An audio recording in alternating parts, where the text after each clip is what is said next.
comenzamos esta sesión con esta mesa redonda, ¿no? Casi o cuadrada, como la tenemos en la pantalla, con unos invitados que hemos traído para hablar sobre el diseño narrativo en el videojuego español. Tenemos con nosotros a Tatiana Delgado, que es diseñadora y directora creativa de varios proyectos, ¿no? Entre los que está a punto, ¿no?, de salir Call of the Sea, si no me equivoco, del estudio que ha fundado, ¿no?, que ha cofundado, que se llama Out of the Blue. Y bueno, y con una trayectoria muy amplia, ¿no?, de muchos juegos a sus espaldas. Tenemos a Josué Monchan también con nosotros, que es diseñador narrativo, ¿no?, guionista, el que hace los textos, ¿no?, muchas veces. No sé cómo te defines. Es la mejor definición, sin duda, el que hace los textos. Sí, sí. Sí. Y que, bueno, que también ha trabajado sobre todo con Péndulo Studios, ¿no?, en varios de sus proyectos, ¿no?, especialmente en la saga, ¿no?, de Yesterday. Y con A Crowd of Monsters, con Brainwash Gang, ¿no?, ahora me parece, y bueno, que tiene pues una trayectoria también amplísima en lo que es el diseño, ¿no?, y bueno, ya sé que no te gusta la palabra, pero el guión de videojuegos. El diseño narrativo y el guión de videojuegos. Tenemos a Adrián Castro, que es diseñador de videojuegos, también especializado en cuestiones narrativas, ¿no?, y cuestiones sobre todo de realidad virtual, ¿no? Adrián, creo que es donde más has trabajado tú. Sí, bueno, ya un poco de todo. Al final el mismo camino o la misma experiencia te va llevando de un lado hacia otro y al final pues nos ha tocado hacer un poco de todo. Desde VR, la verdad es que ahora mismo sí la tengo un poquito más apartada y más alejado y ahora sí dedicándome más al diseño como tal, sin realidad virtual, la realidad real. Lo último lo que trabajé fue en League of Legends, dentro del departamento de diseño y de comportamiento del jugador. Eso es el último sitio en el que he estado antes de embarcarme en aventuras personales y locuras de otras cosas, sí. Y luego tenemos también a Clara Pellejer con nosotros, que ha trabajado en el proyecto Anyone's Diary, en realidad virtual, en el estudio de World Domination Project Studio. Hola, Clara, ¿qué tal? Hola. Pues muchísimas gracias a todos por haber aceptado esta participación y por vuestra generosidad, ¿no?, para compartir pues vuestra experiencia y vuestro trabajo con nosotros. Bueno, lo primero que nos gustaría comentaros y preguntaros es cómo percibís los cambios, ¿no?, que se han ido dando en la industria del videojuego español en los últimos años, donde bueno, ha habido cambios importantes. Vosotros venís todos de trayectorias distintas, ¿no? Algunos habéis pasado por varios estudios, otros por menos estudios, algunos os dedicáis más a la parte de diseño, otros a la parte narrativa, otros también a la parte artística. Entonces, la primera pregunta, ¿no?, por donde empezaríamos es si percibís que hay ahora una mayor sensibilidad a las cuestiones narrativas, ¿no? Creo que ha habido una evolución necesaria dentro de lo que es la narrativa de videojuegos. Creo que en los primeros videojuegos faltaba un poco de responsabilidad a la hora de que se contaba y de qué manera se contaban las cosas. Ahora se tienen en cuenta muchísimos más factores que en un inicio no se pensaba en ello, tanto por marketing, por público objetivo. Creo que ahora los videojuegos están intentando tener una parte más responsable de lo que están mostrando con sus historias. Y como lo que has dicho, de que ahora se está intentando tener todo como una profundidad mayor, incluso en las más pequeñas tonterías, pero que todo tenga como una profundidad y que todo sea mucho más redondo.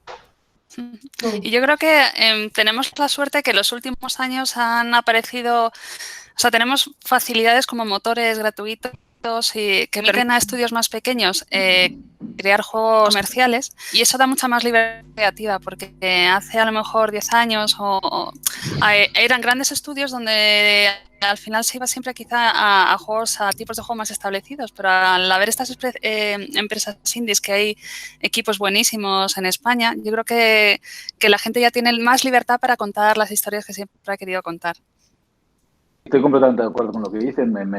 Sí que es cierto que con el hecho de que ya no tengamos que tener también juegos que duran X horas y que tienen que ser distribuidos a 50 euros, sino tener esas experiencias de 3, 5 euros o Ichi o cosas así, todo lo que está diciendo Tatiana, eso está genial, porque no sé si es cosas que no se hacían o cosas que se hacían pero estaban mucho más ocultas, pues que yo que sé, Andrew Plotkin seguro que lo hizo, yo que sé, es como de esa gente que luego cuando te lo cuentan, o Emily Short, ¿no? Que han hecho 100.000 cosas que ahora decimos, ¡hola, qué nuevo es esto! Pero luego, yo que no tengo ni puta idea de historia del videojuego, me viene alguien que sabe de eso, de retro gaming, cosas así, me quedo como, vale, ya se ha hecho, yo voy con mira lo que se me ha ocurrido.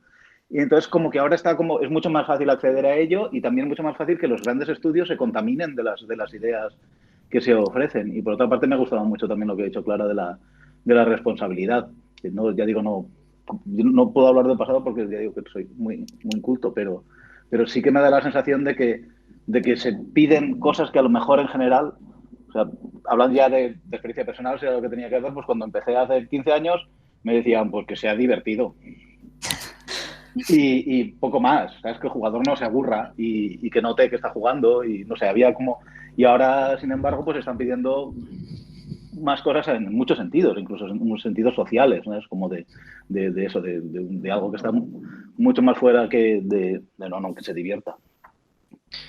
Yo, vamos, un poco también aquí sí hay encuentro al 100% y no desencuentro, porque sí, yo creo que al final, al abrir el espectro, es decir, que sea más accesible a todos los niveles y que el discurso sea más variado, eso lo que hace es que al final se nutra más y salgamos favorecidos todos, desde los propios creadores hasta nosotros como consumidores de juegos, es decir, el hecho de poder disfrutar de otros discursos y no de los discursos que teníamos que, digamos, que asumir porque de una manera casi perpetua se venían repitiendo, ¿no? Y ya no solamente hablo de los videojuegos, sino hablo un poco en todo el espectro creativo.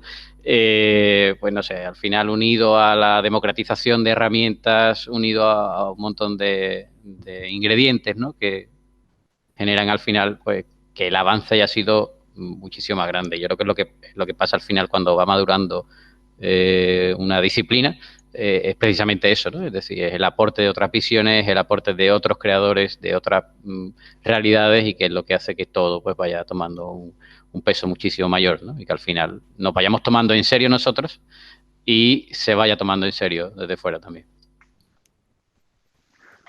Me interesa una cosa que ha dicho Josué, porque me ha interesado todo, por supuesto, ¿no? Pero ha dicho una cosa en concreto que os quería colar por algún punto, porque hemos planteado la pregunta como industria. Estamos hablando de industrias culturales y, evidentemente, podríamos hablar del desarrollo amateur o del desarrollo, como dice Josué, no siempre encuentras a alguien que lo ha hecho antes o un pequeño espacio independiente donde alguien se aventura. Pero ha dicho Josué que nota que la industria lo pide más. Que esto es lo interesante, porque sois gente que tiene experiencia en hablar con agentes industriales que no necesariamente están en el desarrollo, que no necesariamente están en temas de discurso. Y antes de pasar al siguiente bloque, digamos, que va un poco vinculado, pero pasar a este siguiente bloque, me interesa algún apunte más por esta línea de la industria lo pide más. ¿Creéis que es algo general, que se han educado mejor, entre comillas, a la hora de pedir y de anticipar lo que el público puede querer? Yo creo que al final por ejemplo, si pensamos en un AAA, como cuestan tantísimo dinero, suelen ir más sobre seguro. Entonces yo creo que los juegos más indies han ido abriendo camino, han probado ideas nuevas y han visto que funcionan, que a la gente le gusta, que tiene aceptación, y entonces están empezando a incorporarlas, pero un poco creo, es mi sensación, que usan un poco como prueba a ver si funcionan esas ideas en juegos indies por no arriesgar ellos. Sí, opino totalmente igual. Estoy totalmente de acuerdo. Que toda la inventiva, todos los riesgos que toman los equipos indies hacen que luego los AAA cojan muchas cosas de ahí que ya saben que funcionan y las incorporan. Porque un AAA no puede arriesgar. Adrián, tiene la mano levantada. Sí, es que he visto que se podía hacer esto y digo, pues muy ordenado. Nada, yo también creo que tiene mucho que ver con la generación en la que con la generación en la que nos encontramos. Es decir, no podemos tampoco perder de vista que durante un tiempo eso que estábamos, a mí me cogí un poco ya finalizando, pero dentro de los salones recreativos y ese tipo de cosas, ese público ha ido creciendo, ese público ha ido demandando también otras cosas. Entonces, a nivel de la pregunta que hacías a nivel de industria, el perfil también ha cambiado muchísimo de esa persona con poder adquisitivo que se puede enfrentar a lo que es gastarse, y hablábamos antes aquí, ¿no?, de precios también un poco desorbitados y demás. Que eso no quiere decir, como bien ha dicho antes José, que no se estuviera haciendo de otras maneras y de otra forma antes, pero en cuanto a lo que es la industria o a ese boom de por qué ahora vemos estas historias también y vemos este uso de la narrativa, digamos, de una manera más profunda en productos más orientados a la mercadotecnia, por así decirlo, ¿no?, más orientados a reventar las ventas en un momento determinado. Yo creo que tiene mucho que ver también con el contexto de la generación y de la edad en la que está jugando ahora mismo a los videojuegos, ¿no? Y eso de la generación también, no solo por el público, sino también por quienes lo hacemos, porque ahora estoy pensando, o sea, que hace unos años intentar meter dentro de mi equipo, o sea, el equipo de desarrollo en el que yo estuviese en ese momento, bueno, sobre todo en Péndulo, pero también en otros, meter según qué ideas que tenían más que ver con, digamos, con las humanidades. Es que no sé decir una palabra que mole aquí, ¿vale? Pero seguro que me vais a entender, porque además, como le voy a hacer ahora la pelota a Marta, va a decir que sí también.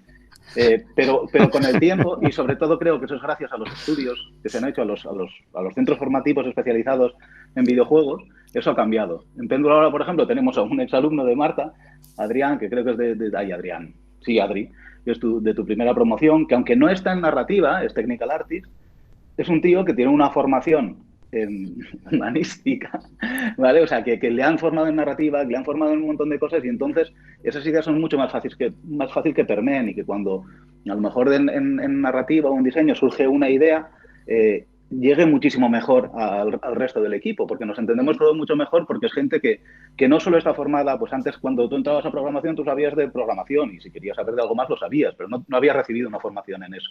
Y ahora todos esos estudios creo que están, centros formativos, todo eso nos está ayudando un montón. O sea, creo que vamos como mucho más, aunque la gente se especialice luego muchísimo, no sé, como que hay un pelín más de tejido.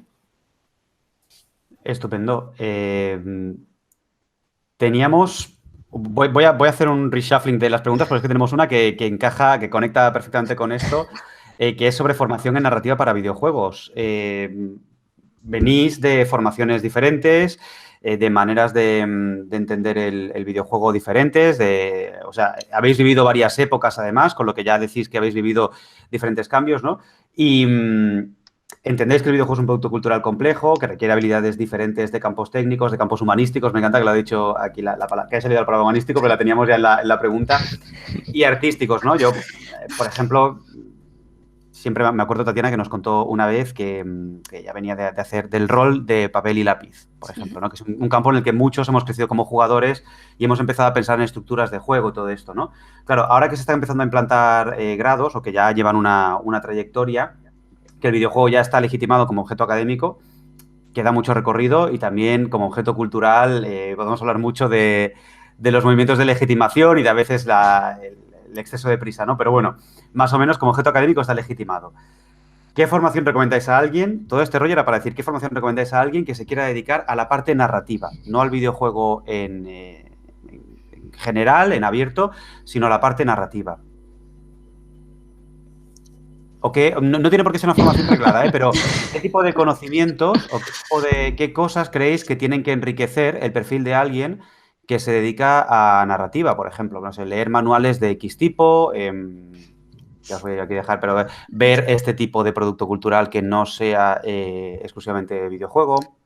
Mira, yo voy a aprovechar que ya lo has mencionado y uso esas salvavidas yo, por ejemplo, en mi caso, yo tengo una formación técnica, o sea, yo soy ingeniero de telecomunicaciones, pero no lo he usado jamás luego en mi carrera, porque me dedico más a la parte del diseño, y lo que sí me ha ayudado de verdad es toda el rol. Por ejemplo, yo vengo mucho del rol de mesa, tanto a la hora de analizar manuales como a la hora de contar las historias, que se cuentan de una manera mucho más diferente a un videojuego, pero que aún así puedes coger muchas ideas, muchos ya trasfondos, settings, tipos de personajes, cosas que los videojuegos a lo mejor no se han tratado tanto y de los que puedes beber. Entonces, yo creo que siempre lo digo ya desde el punto de vista de un game designer también, pero dedicado a la narrativa, que es muy importante ver otras cosas o jugar a otras cosas o leer otros medios que no sean videojuegos. Tienes que salir de ahí porque así vas a poder aportar e incorporar cosas a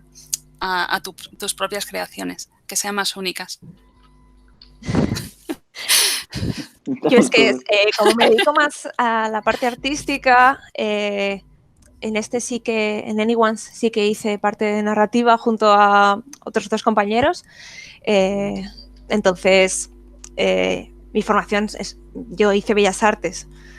Lo que pasa que en Bellas Artes yo no me especialicé en nada referente a videojuegos. Yo era de arte conceptual, de performance, happening, y yo de eso es lo que más he tomado y tomé para la narrativa de Anyone's, porque el arte conceptual tiene una manera de estructurar las cosas que no puedes hacer nada sin valorar una problemática, sin inspiraciones, sin referentes, sin valorar un montón de filosofías, de pensamientos, de sentimientos. Entonces, al final yo creo que cualquier experiencia que tengas aporta. Estudios específicos ya no puedo entrar porque me especialicé en arte, pero cualquier cosa que puedas leer externa a videojuegos te va a ayudar, porque es lo que ha dicho Tatiana, que si solo has jugado, solo conoces lo que ya está hecho. No puedes aportar nada nuevo. Veo mucho sentimiento, esto es que hay encuentro otra vez, ¿no? Yo asiento aunque no se me vea también, sí. Pues, Adrián, Josué, ¿vosotros qué pensáis sobre esta cuestión? Yo es que también, o sea, yo coincido y aquí esto no es parece que nos hemos puesto de acuerdo antes, hemos estado media hora antes hablando, oye chicos, nada de peleas, todo ok para adelante, no queremos ninguna discusión. No, es verdad, es que al final, y además aquí creo que las dos partes, el hecho de haber experimentado con muchísimas otras cosas, muchísimas otras disciplinas, haber estado un poco de culo inquieto casi desde que conocí los juegos como tal, no los videojuegos, empezar a decir, oye, ¿esto cómo se hará esto? ¿No? Y juegos de mesa, juegos de rol, jugar y empezar a crear mis propias historias o empezar a crear mis propios universos de decir, pues esto lo jugamos así y tal. Recuerdo tengo muchos recuerdos del patio vecino en el que jugábamos de pequeño, donde vivía con mi familia, en el que era como esa cabecilla de decir, vamos a inventar una historia y jugamos a esto aquí encima, casi como era un rol en vivo, ¿no? Es decir, pues ahora hacemos no sé cuánto y hacemos esto. Y al final no era más que un grupo de críos jugando y buscando una manera de detenerse, ¿no? Entonces, cuando empiezas a recabar todo ese tipo de cosas, te das cuenta que cuando creas algo tuyo, ya diga a nivel profesional, hay como que es muy permeable a todas estas experiencias que te han ido ocurriendo, porque si a nivel formativo tuviera que ser, pues mi formación fue por otro sitio, totalmente mucho más parecido al de Tatiana que a lo que hacemos ahora. Entonces, claro, cuando te pones a pensar en eso, dices, oye, pues a nivel formativo sí está bien. De hecho, está muy bien que ahora haya más oportunidades en sentido, es abrumador si haces una búsqueda de cuánta gente hay dedicándose a esto y además gente haciendo de una manera muy seria y realmente comprometida con lo que es la formación, pues es increíble. Y yo siempre pienso lo mismo. Igual si eso hubiese existido cuando me tocó elegir qué quería estudiar, pues hubiese tirado por ahí. Pero la verdad es que no me arrepiento de haber llegado de esa manera más experimental o de esa manera más de ir cogiendo de un sitio, de otro y haciendo mi propio imaginario, ¿no? De lo que para mí era la narrativa de juego, ¿no? Y el diseño de juego. Me parece enriquecedor al final. Pues no sé por dónde aportar algo. A lo mejor lo que hago es a lo mejor dar algún ejemplo o concretar, no sé. A mí me parece que, por ejemplo, por decir cuál es mi mayor carencia. Bueno, no. De mis carencias la que tengo más presente, que es precisamente el diseño de juego. O sea, es el hecho de no saber tanto como quisiera saber, pese a que he ido a clases de Tatiana, pero no escuchaba tanto como debería, por lo menos no he conseguido retenerlo. Sí, me colaba en sus clases. Pues, ¿verdad? Allá en Matadero. Y, o sea, noto que me falta saber más para poder exprimir más esa otra formación que sí tengo y donde considero que voy más o menos allá. Y entonces eso es algo que sí que tengo, o sea, tengo 2 o 3 libros de diseño siempre en la mesa a la espalda y nunca los miro, pero como que me falta un poco eso. Y luego dentro de todos esos otros medios de los que tenemos que nutrirnos para no estar todo el rato lo que estabais diciendo antes, ¿no? Repitiendo, a mí el que más me está dando es el teatro en estos momentos. Es el que estoy notando que más se parece al videojuego en muchísimas cosas, perdón, al videojuego, al juego también, porque por los tipos de pacto que establece con la realidad, que son tan diversos y tan alejados de lo que podemos encontrar en otros medios que intentan ser mucho más restrictivos en cuanto a esos pactos, en cuanto a sus niveles de abstracción.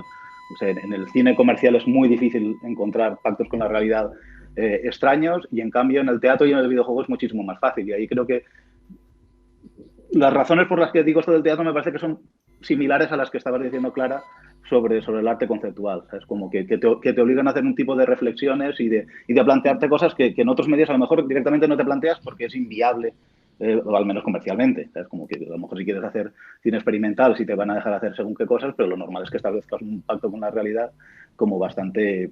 O sea, es como es el que viene. Y en videojuegos prácticamente todos los AAA han tenido ese pacto siempre, muy basado en el cine, y quizás gracias a todos esos experimentales que hemos encontrado también en videojuegos, los indies, los pequeñitos y tal, como que están buscando, pues a lo mejor eso, establecer unas relaciones con lo narrativo y con lo real que vayan un poquito, que sean diferentes simplemente, o con todos esos juegos que se basan muchísimo más en la literatura, o con todos los juegos que realmente tienen un componente más teatral, o que son videoclips, ¿sabes? Como, no sé. Sí, pues nos has casi contestado la siguiente pregunta, Josué, que os íbamos a hacer, que tenía que ver precisamente con las influencias, ¿no? Y la relación del videojuego con esos otros medios, porque además sabemos que a ti te gusta mucho, bueno, y que tú también te has formado en guión para televisión, para teatro, ¿no? Y que estás siempre pendiente, ¿no? Más que incluso del videojuego, pues eso, de esas otras influencias que puedes ir captando, ¿no? De otros medios, pues eso, del cine, evidentemente, ¿no? Que los juegos grandes beben mucho, pero también, pues eso, de otros productos culturales que igual no asociamos tan directamente al videojuego, pero que también lo nutren, ¿no? Entonces, pues eso que, bueno, Clara también nos ha contestado ya un poco a esta pregunta, ¿no? Pero que, ¿cómo de importante creéis que son estas otras influencias, ¿no? Y conexiones que podéis encontrar en los videojuegos?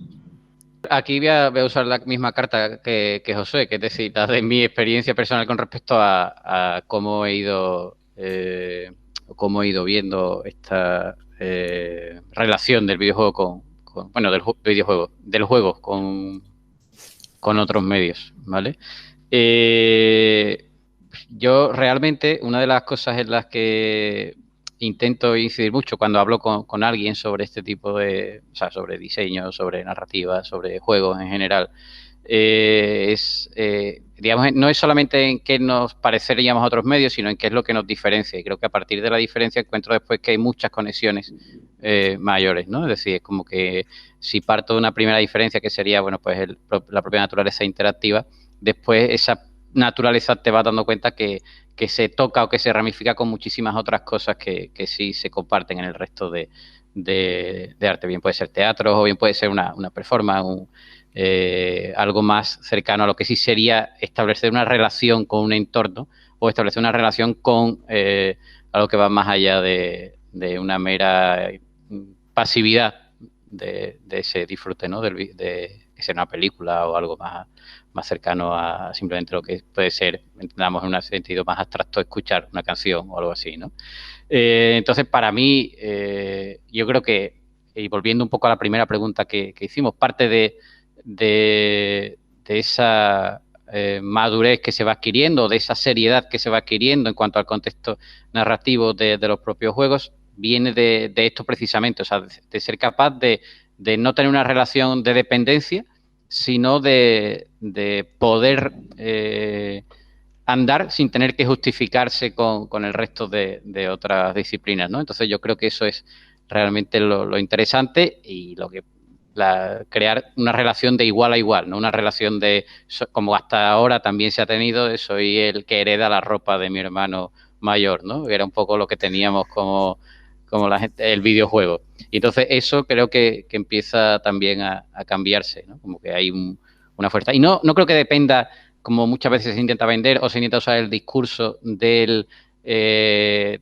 poder del mercado o de empresarial, por así decirlo, ¿no? Oye, el videojuego se empieza a justificar porque factura X o factura Y. No creo que tenga nada que ver con eso, sino más bien con la propia seriedad con la que se empiezan a abordar temas dentro del videojuego. Para mí, caer en el discurso de que el videojuego se tiene que justificar por lo que genere, me parece un auténtico... O sea, me parece no entender de qué está yendo realmente esto de la industria del videojuego. Pero bueno. Bueno, ya he dicho, yo sobre todo de todo el tema, el arte conceptual, las performances, los happenings, que al final sí que es totalmente una narrativa que es además súper interactiva. Es básicamente de lo que yo bebí personalmente. Luego, pues mis compañeros que también participaron en la narrativa, también sí que bebieron muchísimo del rol. José Gómez, que es uno de los compañeros de narrativa, es súper crack con todo lo que es rol, máster, bueno, impresionante.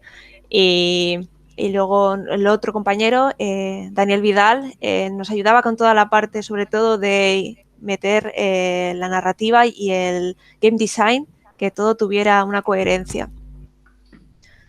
Y pues él, pues por otra parte, bebía de todo lo que son puzzles físicos de cubos de Rubik de 1000 formas, y que si has jugado, Marta, te habrás dado cuenta que los puzzles son muy de ese rollo.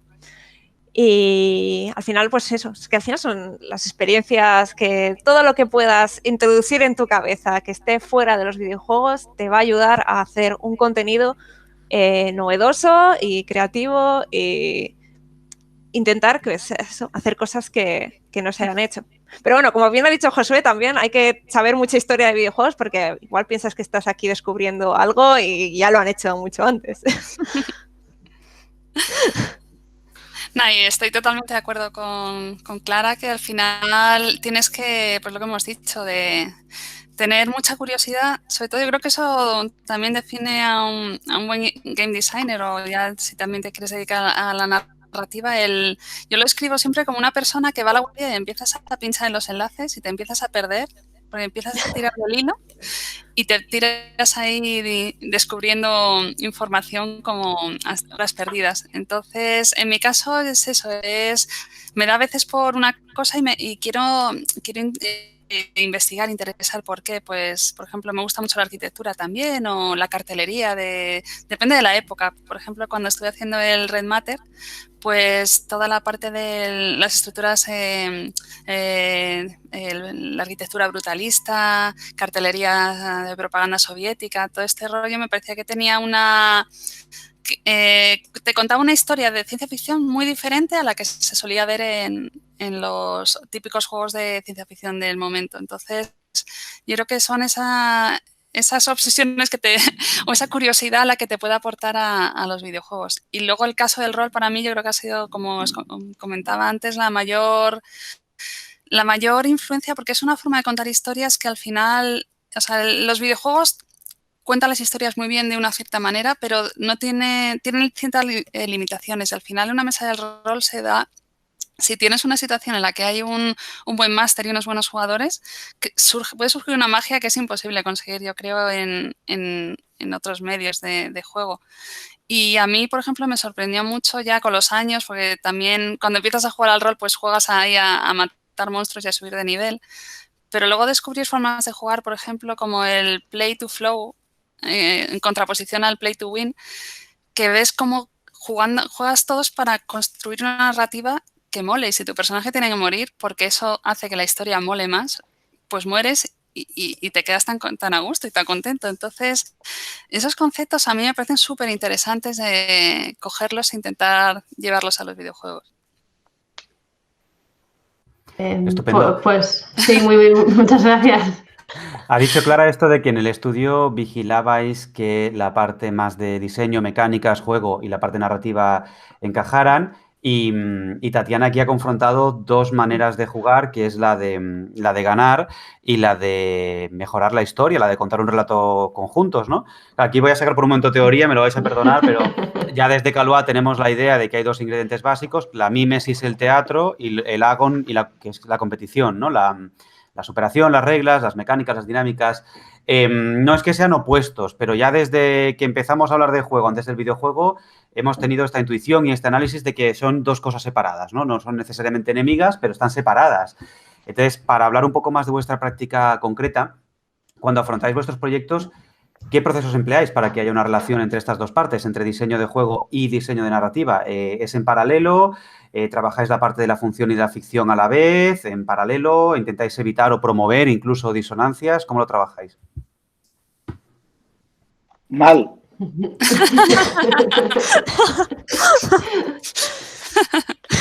Adelante, Josué.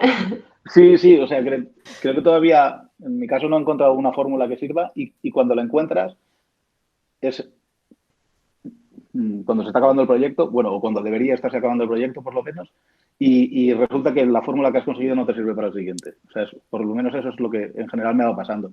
Si a lo mejor vas pillando una amiguita de cada sitio, pues decir, bueno, pues uno es la comunicación extrema entre todos los miembros del equipo y a eso viene muy bien lo que estaba diciendo de que todos tengamos puntos en común en nuestra formación, que no sea yo solo sé de esto y yo solo sé de lo otro. Eso mola un montón. Por la parte también de que yo, aunque no tenga ni idea de programación, pues bueno, pues sí que me hayan dado las 4 nociones que necesito para entender cosas de su trabajo.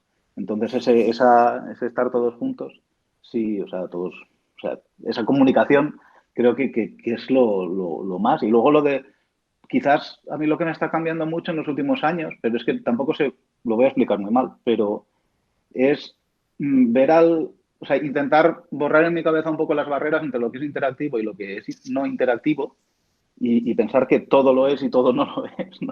No sé muy bien cómo explicarlo. Y basarlo todo en realmente en que lo que me esté moviendo a cada momento, porque estoy escribiendo esa frase, porque estoy definiendo ese comportamiento, porque estoy dándole este valor a esta variable, todo vaya a pensar, a decir en qué está pensando el jugador en este momento y en qué quiero que piense justo después de esto.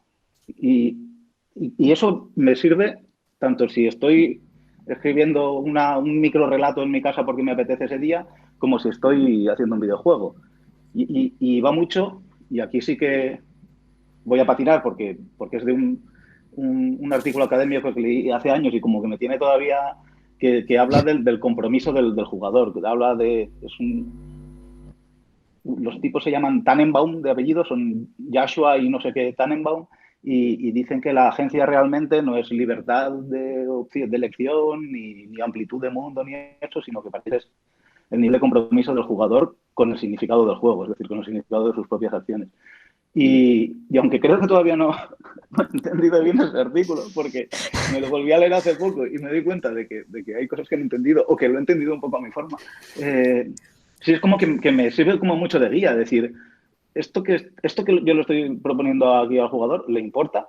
Y cuando de repente creo que al jugador le importa, es como que me es mucho más fácil entender cómo tienen que ser todas las piezas del puzzle, pero no hablo del puzzle que es el resto del jugador, sino del puzzle de lo que tenemos que hacer nosotros desarrollando.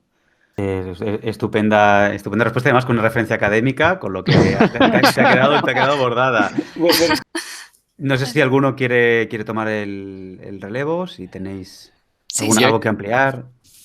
Yo lo único que iba a decir, yo en este sentido sí estoy muy, muy, muy alineado a lo que ha dicho Josué, por una sencilla razón. Cuando yo, y además se lo intento decir a mis alumnos, que una de las cosas más importantes dentro de lo que supone un sistema de juego es tener en cuenta al jugador y la propia interacción. Entonces, una vez que coloco en la base de todo la posibilidad o las posibilidades y ese cúmulo de opciones que va a tener el jugador, es verdad que a raíz de ahí y se va alineando todo lo demás. Digamos que es mucho más claro si pienso o si tengo siempre presente el hecho interactivo, y que va a haber alguien que va a interpretar todo esto, es mucho más clarividente el camino que si voy por separado o que si intento hacer una cosa y decir, bueno, esto lo dejo para más adelante y ya veo cómo hago que encaje una cosa con la otra, ¿no? Si pones de base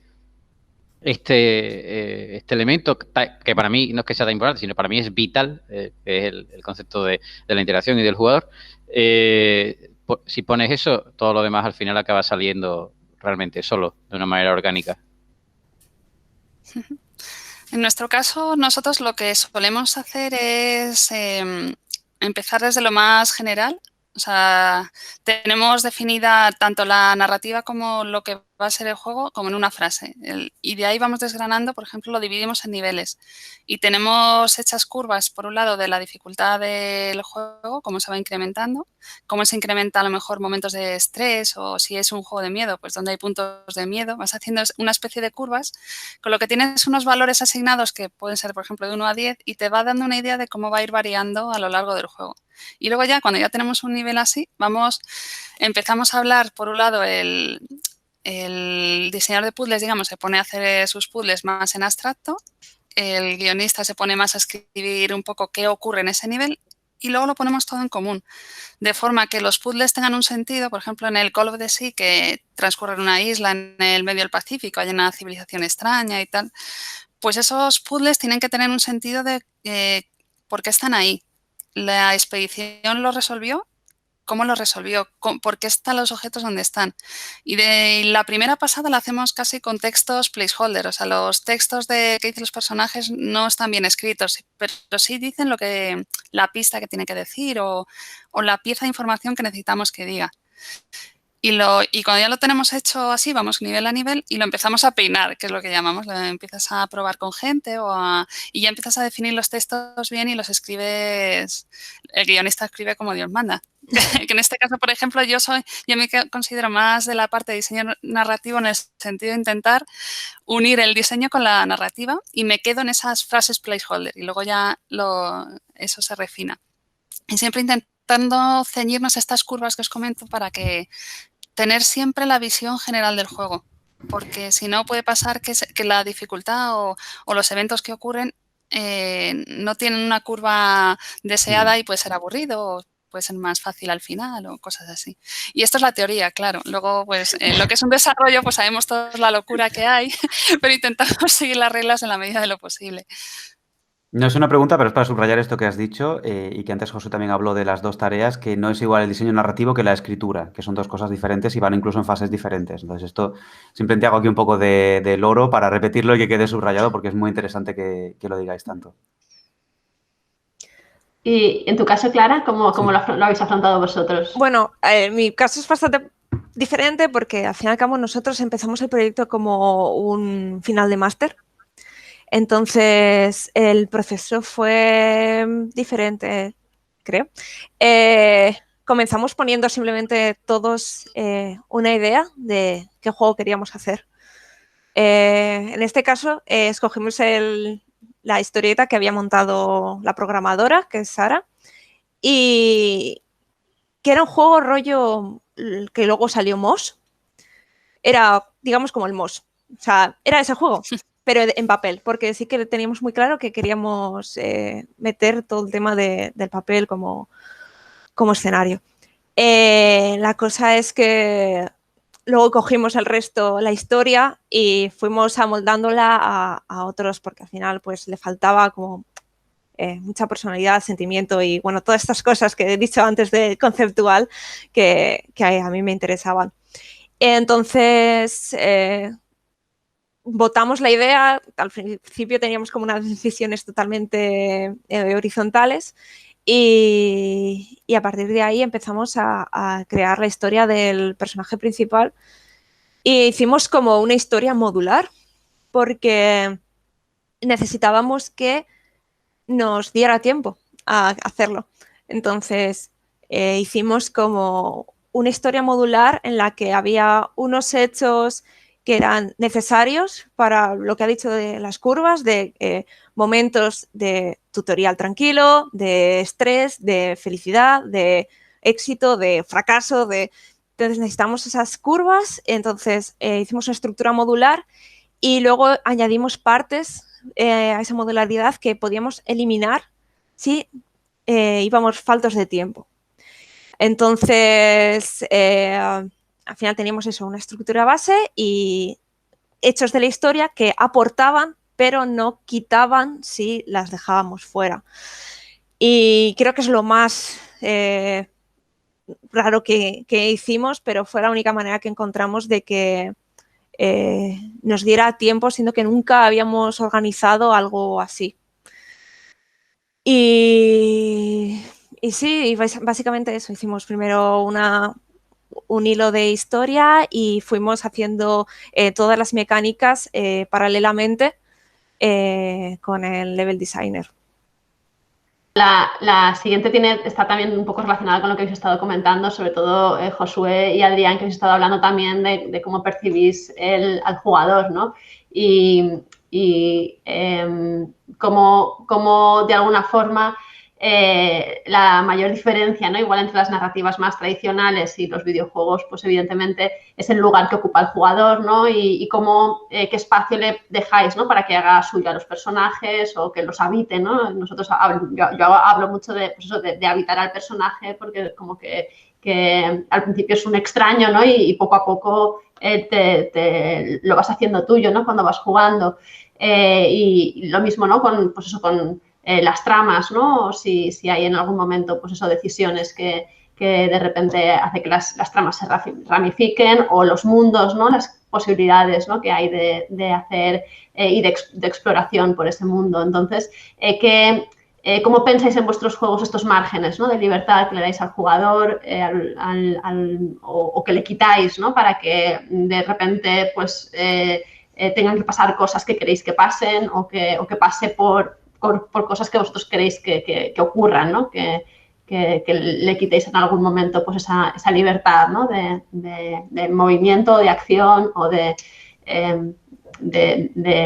alguna forma de personalización, ¿no? del jugador. Silencio. No sé, Josué, tú que si quieres has empezado un poco hablando de esto, ¿no? De que para ti tú te lo imaginas todo como algo interactivo o no interactivo, ¿no? Que lo percibes al mismo nivel, ¿no? Pero ¿cómo cómo piensas esos espacios, ¿no? Para dar esa libertad al jugador. Es que es muy triste lo que voy a decir, porque en lo primero que pienso es en el presupuesto. Está bien, totalmente legítimo, es decir, sí. Estas cuestiones que entran en el día a día, ¿no? O sea, bueno, el presupuesto, y de nuevo, tiene mucho que ver, o sea, y por ejemplo, en Péndulo el presupuesto es importantísimo, porque la forma que tenemos de hacer los juegos implican que nos tenemos que gastar un pastón en cinemáticas, en modelos, y además todo hiperpersonalizado, casi no hay nada que se repita de una escena a otra, no tenemos level design prácticamente porque todo es nuevo siempre, o sea, no tienes esa forma de conjugar cosas, bueno, no tienes level design. Bueno, eso. Y... espera, que está diciendo algo, Adriana, ya, ¿qué ha parecido? Pero en cambio ahora estoy en otro juego que es prácticamente no se ve nada y todo es lo que explican los personajes. Se parece mucho más a una visual novel. Entonces tengo una libertad enorme y ahí puedo dar, como yo tengo una libertad enorme, esa libertad enorme se la podemos dar también, se la puedo transmitir al jugador. Entonces ahí la historia cambia un montón precisamente porque no se va a ver. Y en cambio en Péndulo, pues todo lo contrario. O sea, como cualquier cambio que hagamos va a implicar un trabajo enorme a un montón de departamentos, pues me tengo que restringir yo más y entonces buscar de qué formas puedo darle al jugador esa falsa sensación de libertad, para no copiarle el término a Víctor, o sea, para esa libertad dirigida, ¿no? O sea, cómo hacer Copiar lo que es un honor, ¿eh? No, sí, es que está muy guay. Y es que es tan conciso que mola tanto. O sea, ¿cómo hacerlo? Pues para engañarle, para crearle todos esos trucos, que crea que está haciendo un montón de cosas porque quiere hacerlas y que realmente no sea así. O luego otras cosas que realmente, donde sí pueda expresarse de una forma muy potente, pero que nos cuesten 2 duros. Como que sean muy baratas, pues porque eso va a implicar que a lo mejor tenemos que cambiar un par de texturas y eso ya lo llevamos todo el rato, pero joder, pero esas texturas implican que tú te has volcado ahí. Creo que uno de los ejemplos más chulos que hay de cómo hacer tuyo un juego es lo que hace, ¿cómo se llama? Porpentine en With Those We Love Alive, que es un twine en el que te invita a pintar en tu cuerpo cosas. Y entonces, claro, tú estás ahí cada vez que dicen, bueno, y tienes que pinta ¿cómo le llaman? El sigils, el símbolo, el signo, el sello de la felicidad. Yo qué sé, no se me ocurre nada bueno ahora. Y entonces tú estás ahí un buen rato pensando, ¡ay, pero cómo es la felicidad! Claro, lo tienes que pintar en tu piel y eso implica un grado... No cambia nada, absolutamente nada del juego, pero sí que cambia cómo tú ves el juego. Entonces, a partir de esas cosas, digamos, tan baratas, pues de repente sí puedes encontrar algo que no te mate animación, que no te mate producción, que el publisher no se tire de los pelos y que de repente el jugador diga, joder, pues sí que estoy aportando. Sí, yo creo que y va perfecta con la respuesta que hemos dado antes. Es decir, creo que aquí es donde casa al 100% la importancia de que el diseño y la narrativa tienen que ir desde el principio, o sea, tienen que ser con esa base, ¿no? del jugador. Es decir, si yo tengo que contar algo y tenemos ese tipo de limitaciones, ¿no? O bien presupuestarias o bien incluso técnicas, ¿no? Oye, no somos capaces de hacer de resolver esto y no puedo contratar a nadie o no puedo contar con nadie que pueda hacerla. Es aquí donde entra esa parte de decir, bueno, pues cómo desde el diseño o cómo me las ingenio para hacer que el jugador tenga la sensación de que esto que él está haciendo realmente tiene, bueno, sí, es que claro, es que el término está perfectamente elegido, tiene esa libertad dirigida, ¿no? Dentro del juego, lo sentimos, Víctor, pero vamos a hacernos...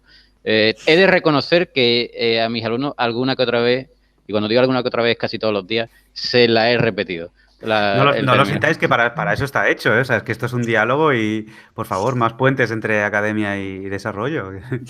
Entonces, claro, volviendo a lo que decía, si yo consigo resolver todos esos dilemas de, oye, hasta dónde dejo, hasta dónde no dejo, qué va a vivir, qué no va a vivir, en base a decisiones de diseño, en base a decisiones de pues que puede hacer tal esto de esta determinada manera o de una manera más usando una mecánica más visceral en vez de algo menos parecido a un puzzle, y ya le estoy dando a entender que es una forma de usarlo más emocional o más pasional, lejos de algo más racional, y entonces ya le estoy llevando hacia un camino o hacia otro, y empiezo digamos, a indagar en todo ese tipo de cosas y a ahondar en todos estos conceptos.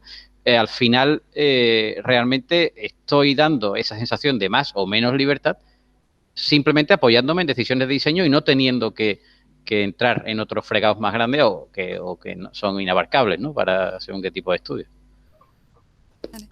Pues nosotros, es que estoy totalmente de acuerdo con lo que han dicho mis compañeros, de las limitaciones son muy importantes, y en nuestro caso, por ejemplo, hacemos juegos en primera persona, básicamente por eso, porque te ahorras, no hace falta tener modelado un personaje, no tenemos, o sea, es un recorte en presupuesto que podemos invertir en otras cosas.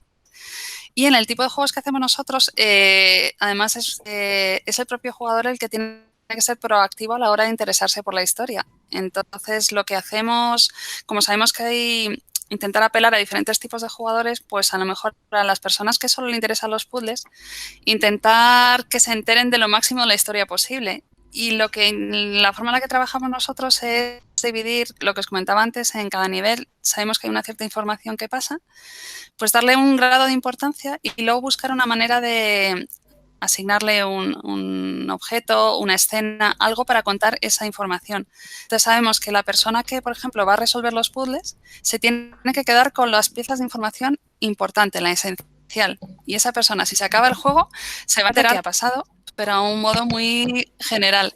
Y luego ya vamos añadiendo capas y capas y capas, y además en eso somos un poco obsesivos porque yo, por ejemplo, soy el tipo de jugador que me encanta estar ahí rascando a ver el trasfondo y mirando bajo las mesas. Entonces añadimos cada vez información secundaria, ya mucho más secundaria, para que si a alguien le interesa conectar todos los puntos que hay en nuestro juego, empiece a sacar y a crearse todo absorber ese trasfondo general que a lo mejor una persona que vaya más rápido no se interesa. Entonces, ese es el punto que damos la libertad al jugador, de que sean ellos los que quieran enterarse de la historia hasta el punto que les apetezca. ¿Y en vuestro caso, Clara? ¿Cómo? Al ser VR, la verdad es que el tema de que el jugador pueda tener una vista 360 grados de todo. Puede acercarse, en nuestro caso, todo lo que quiera a cualquier punto del juego y luego al final no fue del todo como lo habíamos planteado porque empezamos a desarrollar con el HTC, que daba muchas más posibilidades, luego lo sacamos para PlayStation, entonces fue un poco más limitado, pero en un inicio había puzzles de perspectivas, para que el jugador fuera interacción absoluta de me coloco el mapa, lo pongo, lo muevo y porque queríamos que realmente las personas se sumergieran en el mundo de papel. Queríamos que estuvieran ahí y o sea, sí que fue muy complicado de diseñar por esa parte. Pero bueno, luego tuvimos que recortar porque eso, al cambiar de periférico se nos fastidió un poco todo ese tema y de repente solo teníamos una perspectiva. Ya no podías ni darte la vuelta, ni tenías que estar muy pendiente de que siempre el jugador estuviera de cara al lector de las gafas. Y eso casi que lo hizo más complicado de lo que pensábamos que en un inicio sería, que yo creo que es una de las mayores dificultades de hacer narrativas en VR, al final, que no sabes dónde va a querer mirar el jugador. Porque, bueno, si es un juego de los que tienes que colocarte en el circulito y simplemente te meneas muy poco, pero cuando es un juego en el que puedes volver adelante, atrás, como era el nuestro, la atención nunca sabes dónde la va a tener el jugador. Y aunque pues siempre hay métodos de llamar la atención, al final, si una persona se dedica a mirar a ver qué hay detrás de esta ventana, va a estar ahí. Entonces, por ese lado, la VR representa como muchas condicionantes diferentes a la hora de narrar y de diseñar, que la verdad es que me gustó mucho experimentar con ello. Me encanta esto que estáis diciendo porque es cierto que al final el jugador no solo es alguien que entra y explora ramificaciones y sigue guiones preestablecidos, sino que es un anarquista muchas veces que entra, ¿no? Dionisíaco y mira y todos somos curiosos. Y bueno, por ejemplo, Marta aquí tiene un capítulo recién publicado sobre el encuadre y la mirada. Muchas veces olvidamos que el videojuego es mirada libre también, pero también reglada, ¿no? Y hay que estructurar. Nos habéis dejado la siguiente pregunta caliente, pero como veo que Adrián tiene que entrar, voy a hacer un pequeño apunte que no llega ni a pregunta porque creo que la habéis contestado, pero hace poco Chris Bateman, el filósofo, diseñador de Mundo Disco Noir, un tipo que escribe mucho, teoriza mucho sobre videojuegos, hablaba de la falacia del guionista, que es la idea equivocada, dice él, de que lo que hace que un videojuego sea un medio poderoso es que el jugador puede tomar decisiones que ramifican la historia, ¿no? Dices, cuando llega un guionista lo que hace es ramificar hasta el infinito, ¿no? Ad nauseam, y ninguno habéis tirado por esa vía. Habéis hablado mucho más de... Josué hablaba del compromiso con el significado, hablabais de la mirada, de la curiosidad, y esto, sin querer ir otra vez a la narrativa ambiental, nos deja, ya digo, no sé si estáis de acuerdo con la falacia que señala Bateman o no. Luego, cuando contestemos, me lo podéis contestar o no. Pero digo, nos deja encarrilada la siguiente pregunta que teníamos, que era sobre la creación de atmósferas y exploración. Es decir, la pregunta que tenemos escrita es si creéis que la creación de atmósferas y mundos envolventes que permiten una exploración por el espacio, que permiten mirar, curiosear, es donde el jugador marca los ritmos y se cambia la forma de pensar las narrativas, ¿no? O sea, si estos mundos cambian la la forma de pensar la narrativa, si rebalancean la importancia entre el descubrimiento y los puntos de trama, digamos, los puntos de giro, ¿no? Los plot points, todo esto de los núcleos del relato.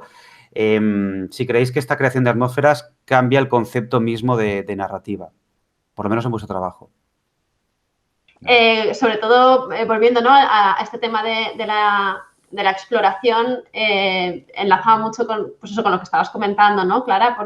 Y sobre todo en los juegos de Clara y de Tatiana, hay como una preocupación muy consciente precisamente por ese entorno, ¿no? Y esa atmósfera que en sí mismo pues ya comunica y ya de alguna forma nos invita, ¿no?, a perdernos en el mundo, y quizá en esa exploración, ¿no?, o ese recorrido son menos importantes las acciones, ¿no?, como pueden ser pues eso, en medios como el cinematográfico, ¿no?, que se va contando todo por acciones, y más pues esa exploración libre, ¿no?, esa ambientación. Por ejemplo, cuando estábamos desarrollando el Red Matter, que como también era para VR, pues ahí nos pasó un poco los mismos problemas que encontró Clara. Y ahí lo que queríamos crear era eso, como permitíamos explorarlo todo, el mundo tenía que ser creíble. Y en otros juegos, a lo mejor en un shooter, tú te puedes encontrar el mismo prop 700 veces, porque lo que importa es que rellene y tú pasas por esa habitación muy rápido. Pero en estos juegos donde el entorno cuenta una historia, si tú pones un cenicero, alguien ha usado ese cenicero y ese cigarro se lo ha fumado a alguien. No puede ser que, por ejemplo, nos pasó al principio del todo que pusieron un cenicero, es que siempre se me quedó grabado el cenicero en la zona donde tenías que llevar la escafandra porque no había oxígeno. Entonces era como, claro, los artistas no están acostumbrados a tazas por aquí. Yo, ¿pero qué hace una taza aquí? Que van con la escafandra. Entonces tienes que pensábamos el juego en ese sentido de si hay una taza, un plato, un libro, ¿eso quién lo ha puesto? Y eso también nos ayuda mucho a definir la personalidad de la gente que vivió allí a la hora de crear estas environmental storytelling. Entonces, en nuestro caso es un trabajo enorme porque tienes que crear muchos props únicos, mucha atención al detalle, pero luego el jugador lo agradece porque te metes en ese mundo, es un mundo creíble. Y de hecho, en este juego, por ejemplo, al ser de VR también, tú podías coger cualquier objeto del escenario, pero había objetos que no nos interesaba que cogieran por algo práctico del motor. Por ejemplo, un micrófono que tiene un cable. No queríamos meternos en líos de físicas de cables ni nada. Entonces, lo que hacíamos era, para no romper la ficción del momento o la presencia, que es el término de la VR, todo lo que no se podía coger estaba atornillado a la mesa. Y como era una base espacial, pues poníamos ahí unos tornillos y ya el jugador interpretaba que eso no se podía coger.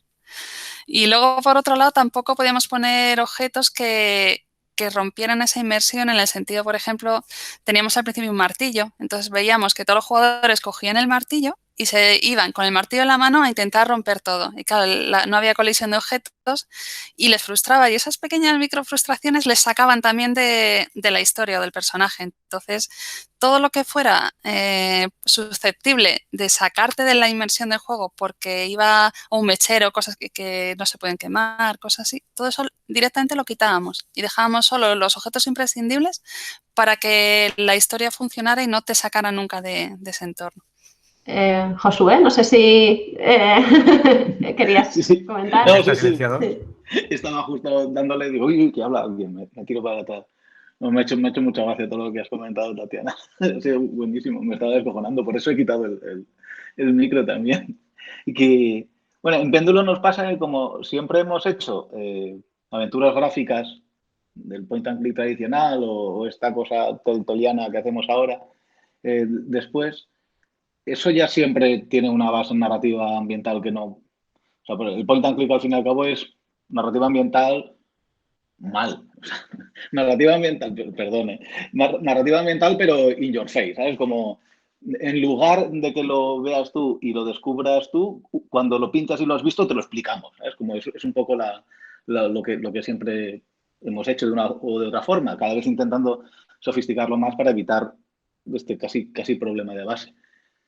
Y precisamente lo que no teníamos era lo otro. Lo que nunca hemos tenido es el objeto clónico que se repite en muchos sitios, con lo cual siempre hemos tenido que hacer eso. Y el problema que teníamos, pues quizás era sobre todo eso de comunicación, de que cuando se tiene que empezar por temas de cuándo empieza a trabajar la gente y a quién se le empieza a pagar en cada momento y que hay que pagar unos sueldos y todo eso, pues de repente el artista está empezando a trabajar cuando de la historia sabemos lo mínimo.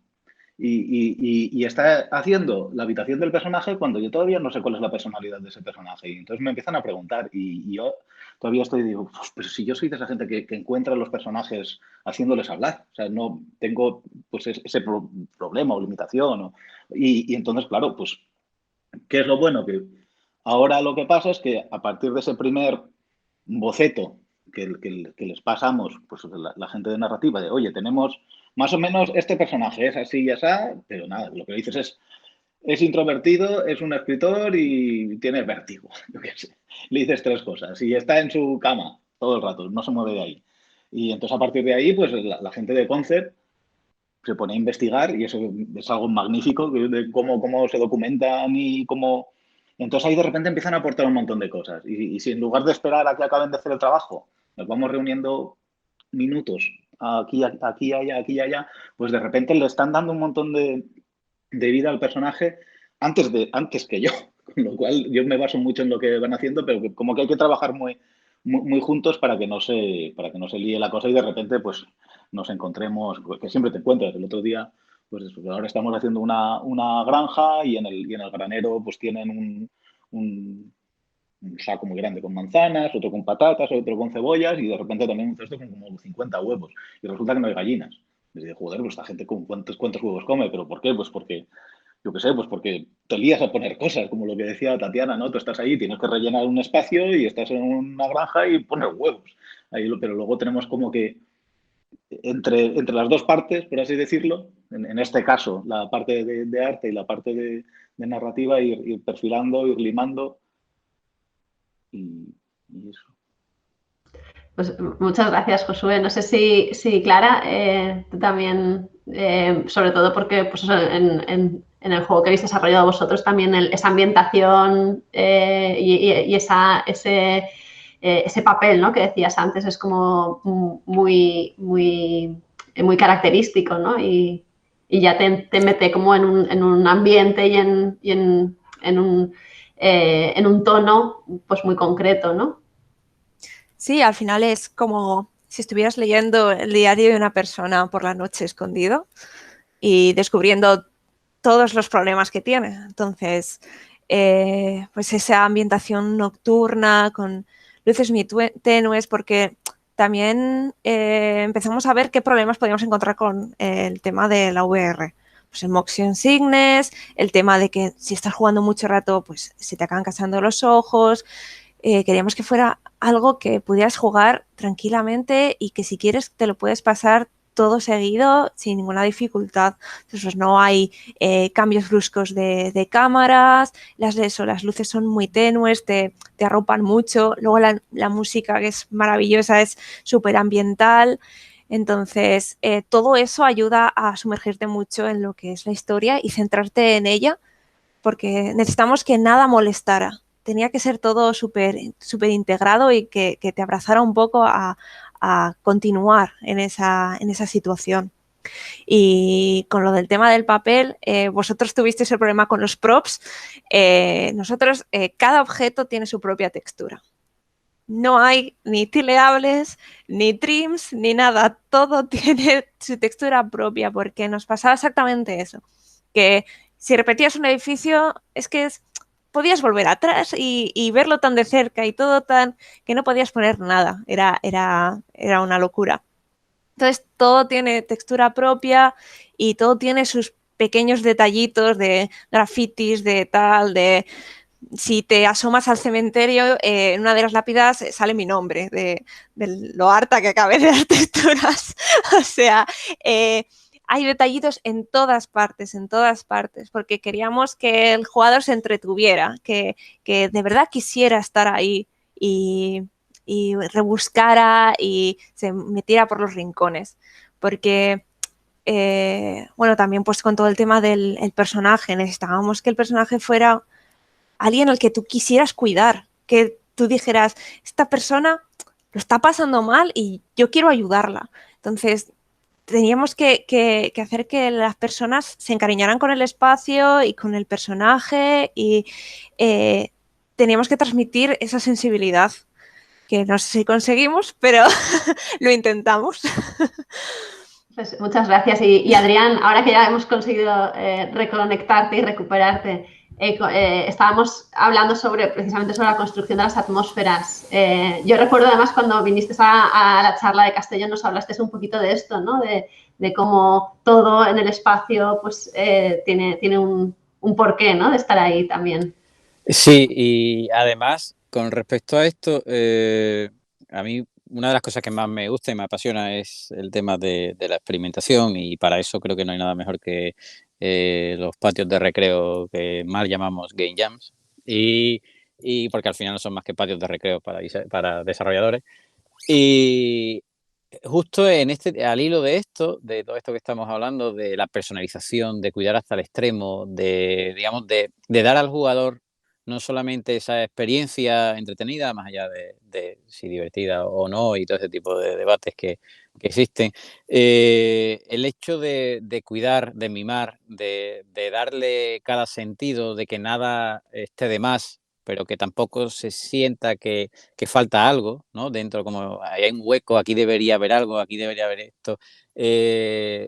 Tiene mucho que ver también con esa, y por eso decía lo de la Game Jam, porque tiene que ver con esa parte de decir, voy a experimentar esto, a mimar esto hasta el final, a darle al jugador algo que va más allá de un simple momento interactivo, sino que como una parte de mí que te estoy mostrando, ¿no? Y en uno de los últimos juegos que además hice para una guiña, que tuve también la suerte de poder currar con un amigo en común de José mío, que es Edu, y estuvimos currando en un juego que a nivel narrativo es bastante intenso, cuenta una historia bastante dura en un conflicto bélico y demás, y entonces nos mete directamente en un papel protagonista con una realidad bastante cruda, y teníamos que cuidar al extremo cada uno de los detalles para que no sobrase, pero que al mismo tiempo aportase un matiz diferente al jugador dentro de esa historia, ¿no? Desde diarios hasta elementos interactivos, pero no, digamos, significativos dentro de la jugabilidad. Por ejemplo, este personaje tenía como una caja de maquillaje que podía usar y que se iba acumulando dinero, aparecían diferentes maquillajes, y eso podía irlo usando o no podía irlo usando, no cambiaba en nada el juego, pero eran como pequeños detalles que, siendo interactivos sin ser, digamos, vitales dentro de lo que era el propio contexto del juego, sí daban o sí enriquecían esa experiencia, esa ambientación, de decir, estoy siendo parte de todo este mundo, así me lo está haciendo sentir y no me saca de esta realidad, ¿no? Muy bien, pues por cerrar un poco uno de los hilos que tenemos abiertos, hemos hablado bastante de realidad virtual en todas las preguntas. Habéis pues, contado cómo cambia el hecho que el jugador esté inmerso en este mundo, ¿no? Y la pregunta que os queremos hacer para cerrar es, entonces, ¿cómo concebís el diseño narrativo en este entorno? O sea, ¿cómo cambia el hecho de que el jugador esté inmerso en el mundo? La relación con él es algo que ya más o menos ha salido. Si queréis ampliar algo más, adelante, pero si tuviéramos que centrarnos en diseño narrativo y VR como tema, como etiqueta, ¿qué conclusiones tendríais? Mucha cara Tatiana. de pensar fuerte, ¿eh? Sí, venga, voy. A ver, es que yo creo que Clara lo he expuesto muy bien antes, pero porque al final en VR no puedes usar trucos que usas en los juegos de pantalla plana, digamos, de coger pues una cinemática y le coges la cámara y miras hacia donde te interesa. O en nuestro caso nos pasaba un poco como a ellos, que nada más empezar el juego había un evento en el que un meteorito caía y destruía una antena parabólica gigante. Pero como era el principio del juego y era el momento que empezaba la VR, todo el mundo se fascinaba con unas piedras que había en el suelo porque eran de fotogrametría. Entonces, todo el mundo llegaba, se agachaba a ver las piedras y estaban ahí como, ¡guau, qué bonita esta piedra! Y claro, delante el meteorito, la antena estallando, y era como, joder, no se han enterado de nada.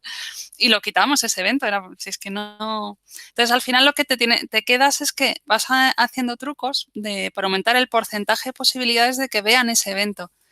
pero nunca vas a tener el 100% garantizado que se vayan a enterar. Entonces, tienes que plantearlo con redundancias, de si es algo muy importante, tiene que estar contado en varios sitios para que no se pierdan. Y luego también nos dimos cuenta, y todo esto también es que la VR es fascinante por lo nueva que es y lo rápido que ha evolucionado, pero yo me daba cuenta al principio que la gente tenía como una saturación de estímulos que no retenían casi. Entonces, a la hora de plantear un puzzle y la información, tenías que ponerlo. Al principio poníamos cosas en diferentes habitaciones, luego en la misma habitación y separada, y luego ya casi en la misma mesa, porque es que la gente es como que reseteaba la información cuando cambiaba de entorno. Entonces, hay que ir viendo cómo va evolucionando, porque ya, claro, Red Materia tiene unos cuantos años y los jugadores van a ir aprendiendo en este medio. Entonces hay que ver cómo va evolucionando el jugador y va a ser capaz de ya retener, ya no estar tan fascinado con este entorno nuevo. Pero sí que es cierto que es diferente porque hay una sobreestimulación del jugador y hay que transmitirla. Luego también la información, por ejemplo, leer es muy incómodo en VR. Nosotros al final el truco que usamos es que como estaba todo en un idioma que nos inventamos, parecido a un ruso extraño, llevabas tú un traductor que era una pantallita que cabía básicamente un tweet y la llevabas en la mano y tú te la podías acercar a la distancia que querías. Y con eso ibas escaneando todo. Y era un poco a modo de cursor de aventura gráfica también, porque lo mismo te traducía que te daba una descripción, o sea, valía para todo él. Y entonces, de esta manera, nos limitaba la información que contábamos, porque era tweets, todo lo que de longitud. Y además el jugador la podía adquirir y leer de forma mucho más cómoda. Y fue un poco las diferencias que encontramos ahora con lo de sí, que es un juego otra vez tradicional, es como, ¡guau! Vía libre, ya podemos mover la cámara, podemos usar papeles, podemos usar de todo. Yo en relación a lo que decía de los textos, también nos encontramos ese problema. Y el problema añadido de que nuestro presupuesto era 0, entonces no teníamos opción ni de localización, ni de traducciones, ni de gente que doblara. Así que nuestro juego no tiene ningún texto, ni siquiera en el menú. Y entonces todo está a base de metáforas, alegorías y que el jugador vaya viendo la narrativa con lo que el capture de esos momentos. Y bueno, lo que también ha comentado antes Tatiana, que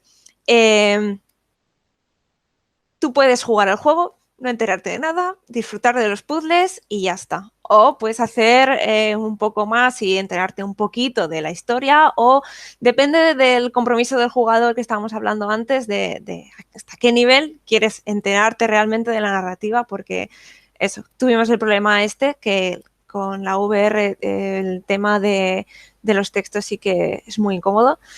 Y eso, el tema de no utilizar ninguna voz nos ayudó con ello.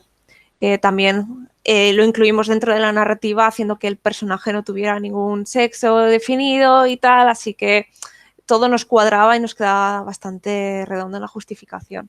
Y por lo demás, creo que de todo lo demás ya he hablado un poco. Pero quiero interrumpir porque me parece súper bonita la limitación y cómo la habéis sacado, porque es que creo que es tan guay tener limitaciones a veces. Yo creo que se diseña mucho mejor con limitaciones que... Entonces, sí. Me ha encantado la... Sí, es más, de las Game Jams, lo que más me gusta es coger la lista de limitaciones y decir, a ver cuáles vamos a poner en el juego, porque el tema al final te lo puedes llevar al terreno que quieras y... En las Game Jams, si no experimentas, ¿qué haces ahí? Porque realmente, entonces, mirar la lista de limitaciones y a ver cuál pongo en esta Game Jam, a mí me parece lo mejor para la creatividad. Muy bien. Adrián, no sé si tú también, que has trabajado bastante con el VR, ¿quieres añadir alguna cuestión? Es que realmente...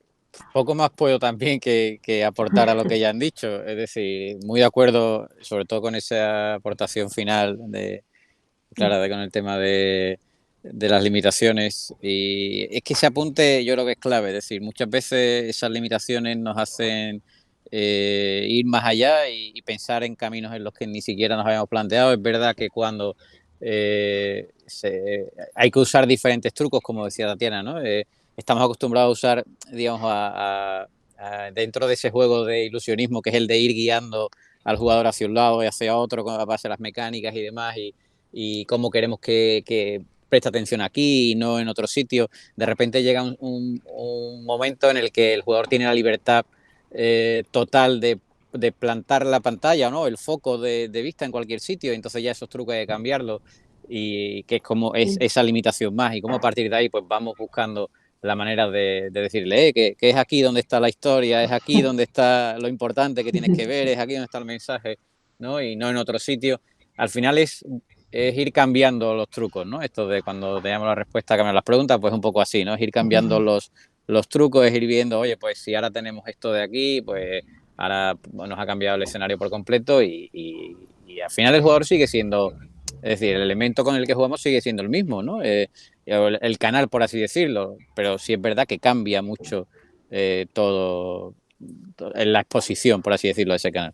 Luego es súper importante, a raíz de lo que has comentado, el probar los juegos con gente cuanto antes, para saber cómo van a entenderlo, cómo van a reaccionar. En realidad virtual es vital, porque como es un medio nuevo, a lo mejor tu idea, que en tu cabeza es maravillosa, la pones luego en práctica y no funciona en absoluto. Y entonces, y me acuerdo también otra cosa que nos pasó, por ejemplo, en una sala que había 4 o 5 puzzles, y el puzzle número 1 le pusimos focos, le pusimos luces, movimiento, y nadie iba allí, todo el mundo iba a una esquina en la que no había nada. Y al final lo que acabamos haciendo fue mover el puzzle a esa esquina, porque no supimos por qué.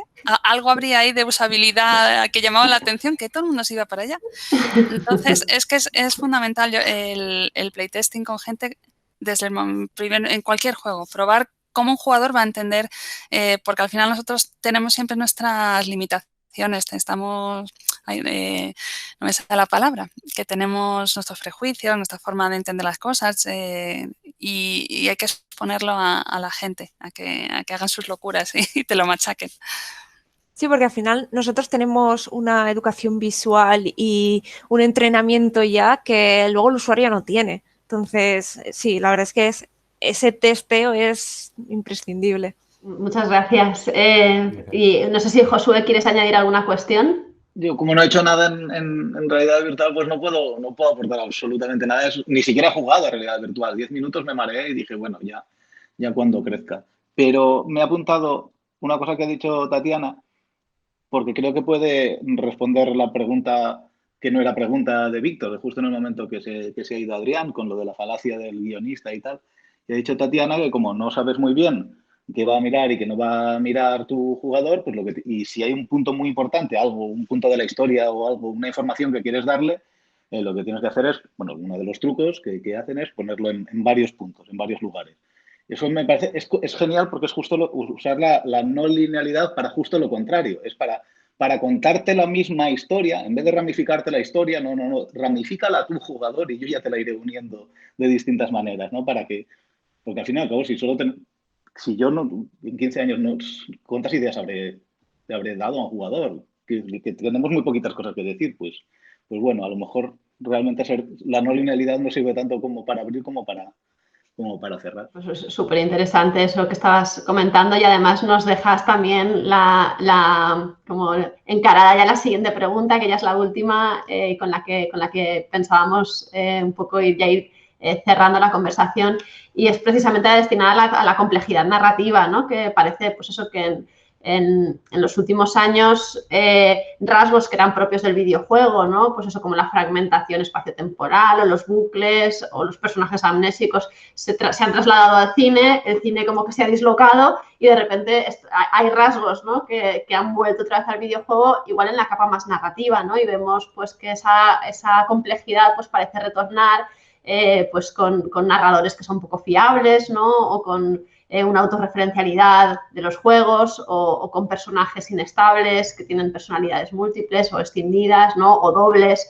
Es decir, que vemos como una especie de complejidad que están también en los medios, pues en las series que vemos, en en el cine, ¿no? Y que eso parece que se está incorporando también al videojuego que de alguna forma había tenido, pues eso, igual narrativas más, o se le había prestado menos atención, ¿no? a estas cuestiones narrativas. No sé esto cómo lo veis vosotros o si os lo planteáis a la hora también de pensar en las historias, en las narrativas, si lo incorporáis de alguna forma de manera casi natural, porque es un poco las narrativas que estamos viendo pues, en los productos que consumimos, ¿no? Audiovisuales. Sí que es cierto que, no sé, para mí, por ejemplo, el narrador no fiable es algo que me ha flipado desde que me contaron de ello estudiando pues, los cuentos de Canterbury, me parece que era, que hablaban, que pues, en clase me hablaron de eso, en filología inglesa. Y sí que no estaba casi en videojuegos, ¿no? Y el ver que cada vez está más, pues es algo muy chulo. De hecho, en Péndulo lo usamos muy bien, sin saber muy bien qué era lo que estábamos haciendo, en el que de repente en un juego te pasabas todo el primer tercio controlando al villano y simplemente no lo sabías. Pues es una especie de narrador no fiable. Lo que pasa es que no es, el narrador ahí es el diseño de juego realmente el que te está obligando a ser el... Y ahora últimamente nos estamos atreviendo a hacer como muchas cosas de estas, pues eso, que van más o menos de lo que estabas diciendo. El mismo, pues un Run Lola Run o pues eso, varios puntos de vista para contar lo mismo, cosas de una decisión, de romper el relato que realmente me da la sensación de que nos ha llegado les voy a decir una tontería seguramente, al común de los espectadores, por así decirlo, de Occidente a partir de Perdidos, ¿no? Del momento en el que eso se hace como muy, muy evidente para todos, empiezan a imitarlo todas las series y no lo sé, ya digo, no tengo ni idea, es el momento en que yo lo vi un poco y cuando creo que empezamos todos a imitar eso. Me mola mucho el hecho de eso que dices de ida y vuelta, ¿no? Que primero el cine, como factura menos que los videojuegos, incluso con la música juntos, de repente le quiere copiar al videojuego y nosotros de repente decimos, pues ahora les copiamos a ellos. Eso es un viaje como de vuelta muy divertido, ¿no? Sí, efectivamente, ¿no? Precisamente eso es lo que se ha estudiado mucho, cómo las narrativas tradicionales se han como fracturado, ¿no? A partir de la influencia de los medios digitales, pero lo que nosotros estamos viendo es que además eso está retornando al videojuego, pero en otra capa, ¿no? Como ya no por las propias mecánicas, la propia naturaleza del videojuego, sino que está retornando a nivel narrativo, ¿no? En la capa, digamos, más narrativa, ¿no? Y es como un boomerang, ¿no? De ida y vuelta. De esta complejidad que al final lo ves que están todos los productos audiovisuales que estamos consumiendo y efectivamente pues también vuelve al videojuego, ¿no? Pero inicialmente sale de ahí. Entonces, claro, son estas cuestiones que estamos intentando comprender, ¿no? Y seguro que, pues eso, que vosotros también nos podéis aportar un montón de cosas interesantes. Yo no, porque no he pensado casi. No, sí, iba a decir un poco pues justo eso, que yo creo que justo con esta pregunta se hace muy evidente la necesidad de tender puentes con la academia que comentaba antes Víctor, de a lo mejor, o sea, yo en mi caso pues diseño a lo mejor más por instinto, no le he puesto nunca etiquetas porque no he tenido tiempo a lo mejor de investigar tanto profundizar. Entonces sí que es cierto que vas cogiendo elementos, por lo que decíamos antes, ves algo que te llama la atención que no se ha visto en videojuegos y lo incorporas. Pero qué interesante sería este diálogo entre pues una persona como yo, que a lo mejor no está tan vinculada, que hablar con vosotros porque ya estáis estudiando estas tendencias para poder incorporarlas y sacar y no sé, creo que sería ese tender puentes es súper interesante y necesario. A mí me encanta esto que dices de la intuición, porque al final es que es cierto que el trabajo creativo no tiene por qué ser analítico, ¿no? Es decir, el que está creando no tiene por qué analizar sobre lo que crea y no todo el mundo es David Lynch, que el tío tiene una teoría para cada cosa que hace, ¿no? Pero Josué lo ha dicho muy bien también. Llega un momento en que se popularizan ciertas tendencias. Yo estoy de acuerdo en que no inventa, pero pone en el mapa para mucha gente cosas que estaban calientes. Si quieres, Josué, ya por ir a manías mías a lo mejor, ¿no? Pero The Game antes, El Club de la Lucha, Memento... O sea, hay una cadena de experimentos que se ven más como experimentos, que no tienen por qué llegar a todo el público, llega a Lost, y mucha gente lo naturaliza sin saber que lo está naturalizando. O sea, ya se convierte en el lenguaje normal. Yo cuando le pongo a alumnos películas antiguas digo, tened en mente el tipo de espectador al que iba dirigido. O sea, una persona de los 40 no podía ver Endgame porque no entendería casi nada de la estructura, pero ya incluso del montaje, ¿no? De los movimientos. Y por lo que decís, yo tengo la sensación de que habéis hablado al principio de que vuestras influencias son muy amplias y de que estáis en contacto con otros medios, además venís de filología, del rol, de bellas artes, que vuestro lenguaje ya es complejo para entendernos. O sea, no vuestros conceptos, sino que la manera en que pensáis historias, la manera en que se os ocurren ideas, ya está dentro de este mapa, que no es exclusivo del videojuego, sino que es cultura general, que es complejo, ¿no? No sé si tenéis la sensación de, si miráis atrás, decir, ostras, pues las películas que yo veía de chaval no se hubieran atrevido a esto y los videojuegos tampoco, ¿no? O sea, como dice Marta, el boomerang, si el boomerang a lo mejor antes recorría menos y ahora está haciendo, digamos, unos péndulos más amplios, recorre más terreno. Por ampliar, ya digo, no solo de estas cuestiones de complejidad narrativa en videojuegos, sino también de la cultura que vosotros consumís y de lo que os acaba influyendo sin que muchas veces penséis que son influencias. No sé cómo lo veis. Yo totalmente de acuerdo. Un poco lo que dijo Josué también al principio cuando hablábamos del tema de las generaciones. Y él decía eso, es decir, el atrevimiento a que lo que fue instinto llegó a ser popular y se fue, digamos, globalizando, por así decirlo, ¿no? Para que se fuese convirtiendo en un lenguaje, vamos a decirlo, estandarizado o así. Al final no es más que eso, es decir, es como una especie de ciclo en el que actualmente nos llegamos a que ese péndulo cubra mucho más o abarque mucho más de lo que abarcaba en un principio, ¿no? Y yo creo que forma parte un poco también del proceso de crecimiento o de madurez, por así decirlo. Y aquí, 100% de acuerdo con lo que ha dicho Tatiana antes, la necesidad imperiosa de empezar a decir, oye, esto que es instinto, ¿no? O que nos surge de instinto, de influencias y de muchísimas otras cosas que tenemos en la cabeza, también hay que empezar a pensar en por qué sucede, hay que empezar a pensar a analizar y a darle digamos, una formato, ¿no? No un formato, pero sí una naturaleza, empezar a pensar en por qué cuando diseñamos algo de una determinada manera, ya bien sea diseño narrativo, diseño de juego o cualquier cosa, se tocan ciertas teclas que no se tocarían para otra cosa, ¿no? Y empezar a darle el empaque que tiene, ¿no? a todo. Y es bonito porque además creo que estamos en un momento en el que la relación academia, desarrollo, por así decirlo, se hace cada vez más, bueno, yo no diría se hace cada vez más, sino se hace necesaria, precisamente por esto, porque empiezan a surgir cuestiones, empiezan a surgir movimientos, discursos y demás que hay que abarcar también a un nivel, o que sería injusto empezar a interpretarlos con herramientas y en base a cosas que teníamos prediseñadas, ¿no? Esto que decía Clara antes de los sesgos y todo ese tipo de cosas, ¿no? Entonces sería muy injusto meternos a hacer interpretaciones de cuando estamos avanzando a nivel generacional, tanto de las personas que consumen el videojuego como personas que crean como personas, sería muy injusto que nos quedásemos también en la superficie a la hora de interpretar y a la hora de empezar a sentar bases para analizar nuestra propia disciplina y lo que nosotros hacemos, ¿no? Entonces creo que ahí es más que necesario esto. Sí, porque además el estudio académico de todas estas influencias puede hacer que nos podamos adelantar, porque si simplemente vemos que algo funciona o que algo se está estandarizando, pero no vamos a la raíz, a de dónde ha salido eso, no podemos tampoco adelantarnos a qué tendencias y qué va a querer el público en un futuro. Me parece súper necesario este análisis, acotar términos y definiciones de conceptos, porque yo sí que lo he hecho mucho en falta en mi formación. Y porque el público al final es lo que has dicho con Lost, es el público estandariza unas cosas y que ahora ya las ve normales, ya no le parece algo novedoso, ya no le parece algo... Y ves una comedia romántica y dices, joder, es que es otra comedia romántica porque todas son iguales. La gente se cansa ya de los mismos patrones.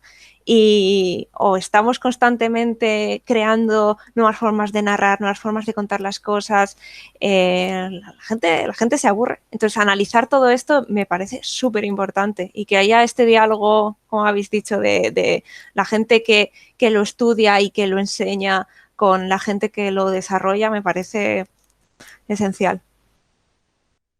Pues muchas gracias. Yo no sé si, ya por cerrar, Marta, ¿qué te parece que les preguntemos de cosas que han jugado, rasgos estos de complejidad, que aquí tenemos, por ejemplo, los ejemplos de Portal, ¿no? Como narrador poco fiable, relatos paralelos, narrativa paralela en The Last of Us. ¿Algún ejemplo de narrativa compleja? Ya digo, sí, sin tener una definición cerrada, pero lo que para vosotros es compleja, que os haya impresionado últimamente, que os haya gustado, que podáis recomendar, y con eso ya podríamos cerrar la sesión. Ya incluso como jugadores y como fans, ¿eh? Yo me lanzo, que así. A mí me impresiona mucho el What Remains of Edith Finch, así de lo... Porque tiene algunas escenas, o sea, como te hace partícipe de las acciones. O sea, no quiero hacer spoilers, aunque a estas alturas supongo que ya, o debería de haberlo jugado todo el mundo, pero como eres tú el que lanza esas consecuencias, me parece flipante. O sea, es esa forma de meterte dentro de la historia. Adrián, Josué, Clara. Yo es que ahora estoy pensando y solo se me ocurren juegos súper normales de los últimos que he jugado. Normales me refiero a que no tienen una narrativa, o sea, tiene una narrativa muy buena, pero que no me parece excesivamente innovadora. Entonces estoy un poco en blanco ahora mismo. Bueno, yo voy a decir uno, a pesar de que actualmente esté disfrutando muchísimo Luigi Mansion 3, pero no es Luigi Mansion 3, es Kentucky Route Zero. Me reventó la cabeza por completo. O sea, llegó un punto, los primeros capítulos, cuando intenté enfrentarme de la manera más aséptica posible y sin saber de qué iba y sin saber nada, y de repente empecé a ver cómo planteaba la historia y cómo iban ocurriendo las cosas, que la verdad me impresionó bastante. Si tuviera que quedarme con uno, hay muchísimos, pero sí es verdad que la sensación que me creó en ese momento fue de bastante sorpresa y de bastante, por cómo estaba planteado todo, me quedo con Kentucky Route Zero. No sé si, Josué, ¿tienes tú alguno en mente? Sí, una tontería. El Katana Zero, ¿vale? Que es un juego que aparentemente no tiene ninguna vocación narrativa. Es que es una tontería, pero es de esas cosas pequeñitas que dices, ¡ay, qué guay! Si esto a lo mejor se había hecho hace 1000 años, pero yo no lo había visto todavía y se lo voy a robar algún día. Es que inicias de repente una conversación jugable de las que tienes opciones para elegir y al primer momento tú eres un tipo que va con una katana a todas partes y es un juego de acción en el que de tanto en tanto eso puedes hablar con peña y en lugar de aparecerte todas las opciones de conversación a la vez, primero te sale una que es prácticamente, casi siempre es algo así como cállate ya. Y entonces, esa opción te aparece incluso antes de que acabe de hablar el otro personaje. Con lo cual, lo que haces es decirle que se calle y mandar la conversación a tomar por culo y concentrarte en la acción, que es un poco lo que estaban diciendo antes tanto Tatiana como Clara de cómo quiere jugar mi jugador y que por ahí juegue. Y eso me parecía algo muy bonito. Es decir, de qué forma consigo que yo quiero meter mierdecitas de narrativa en mi juego, pero a la vez sé que hay muchos jugadores que no las quieren. Con lo cual, ¿cómo se lo monto? Y encima les doy la sensación de que están abiertamente diciendo no quiero narrativa. Eso y me pareció muy, muy, muy chulo porque encima lo hacen con una excusa narrativa. ¿Sabes? Como que no es que le das al botón de skip conversation, no de skip cinematic, skip intro, sino que es cállate. O sea, es que se lo dice, bueno, se lo dice, ya te aparece escrito y tal. Me pareció... Estas herramientitas tan pequeñas me flipan, ¿sabes? Como a veces me parece que yendo a rascar cosas de esas pequeñas, a lo mejor es mucho más importante eso que tener el concepto grande que te guía y tal, ¿no? Y entonces, bueno, pues no es, ya digo, no es un juego que va a pasar a la historia por su narrativa, pero ahí me parece como que es una perlita muy, muy guay que va a recuperar. Muy bien, pues muchas gracias, Josué, y además muy subversiva también, porque es como una herramienta que que es como antinarrativa, ¿no? Entonces yo creo que es como una idea bastante interesante pues para ir cerrando ya. No sé si alguno se ha quedado con ganas de aportar alguna otra cosa o se le ha quedado algo ahí que no ha podido en el momento intervenir y queréis añadir alguna otra cuestión, pues tenéis el micro abierto para decir lo que queráis y si no, pues vamos pensando ya en cerrar la sesión porque ya llevamos casi 2 horas, hemos abusado un montón de vosotros y me sabe un poco mal que ya son horas de ir cerrando, pero bueno, si queréis comentar alguna última cuestión que se os haya quedado ahí en el tintero, pues adelante. A mí me hubiese encantado poder... Ay, perdona. Sí. No, adelante. Que me hubiese encantado cuando habéis hablado del espacio en la narrativa ambiental y todo esto, poder hablar de eso mismo, porque enseguida nos hemos ido a lo que realmente es el 90% de ese tipo de narrativa, que es la que comunicamos a través de un espacio por el que el jugador puede moverse físicamente y que se traduce en recursos de arte. Pero a la vez estaba pensando, voy a meter aquí cómo se hace eso en ficción interactiva, en solo texto. Como realmente todo eso se explora de una forma muy parecida, pero realmente sí estás creando unos espacios muy claros y que encima, pensando por ejemplo incluso en Twine, hasta son espacios físicos que los colocas en un lugar o en otro, aunque el jugador no los vea. Lo que pasa es que no sé cómo articular eso. O sea, sé que hay cosas muy interesantes a decir, pero no las encuentro. Pues bueno, y acuérdate que el Adventure, el primero, ya te decía, creo que era el Adventure, no sé si era el Adventure alguno de Infocom, que decía, yo seré tus ojos y tus manos, y te lo describía. Wow. Entonces, ya la ficción interactiva, cuando solo era texto, jugaba con esto, ¿no? De yo te voy a contar el espacio. Y a mí esa frase de yo seré tus ojos y tus manos, que ahora ya digo, la tengo desubicada, pero si no es el Colossal Cave Adventure, es alguno de Infocom, me parece bellísima como relación con el jugador, ¿no? Muchas gracias a los 4, ha sido un lujo escucharos y esto que decíamos del puente y del intercambio, insistimos que hoy era el momento de escucharos y de aprender nosotros de vosotros, o sea que muchas gracias. Sí, muchísimas gracias por vuestra generosidad, por vuestro tiempo y por compartir pues la experiencia, ¿no?, que tenéis en vuestros proyectos, porque nosotros aprendemos un montón y yo creo que además han salido ideas súper interesantes que pues eso, para luego ponérselas a utilizarlo como material, ¿no?, para los alumnos va a ser súper enriquecedor, ¿no? Así que muchísimas gracias por vuestra participación, por haber accedido y habernoslo puesto también tan fácil, ¿no? Porque ha sido como súper fácil y súper rápido poder entablar esta conversación. Así que nada, un aplauso, no sé, aquí muchísimas gracias por vosotros, por vuestra participación y bueno, espero que podamos seguir en contacto. Adrián y Josué ya han venido alguna vez a Castellón. A Clara y a Tatiana pues os debemos la invitación física cuando podamos. Vale. Así que y ahora voy a empezar yo también a ir trayendo a Mataró, ahora que voy a estar por allí, que es más fácil que Mallorca, os iré trayendo también. Y Víctor, sí, Víctor también ahora está ahí muy bien situado, así que seguro que podemos seguir viéndonos y haciendo cosas juntos, porque la verdad es que es un placer hablar con vosotros, intercambiar impresiones, ¿no? Contaros un poco qué estamos haciendo nosotros también en la universidad, que conozcáis a nuestros chavales, ¿no? Que me alegro un montón que tengamos por ahí a uno de la primera promoción con Josué, de los que han pasado por aquí. Y es una joya, o sea, y además en todos los sentidos, en el humano también, y es genial. Sí. Así que pues estaremos encantados de poder seguir un poco hablando con vosotros, porque es un placer. Así que nada, lo dejamos ya por hoy porque ya hemos abusado un montón y nada, daros las gracias de nuevo. Muchas gracias. Muchas gracias a vosotros. A vosotros. Adiós. Por estar aquí. Hasta luego. Adiós.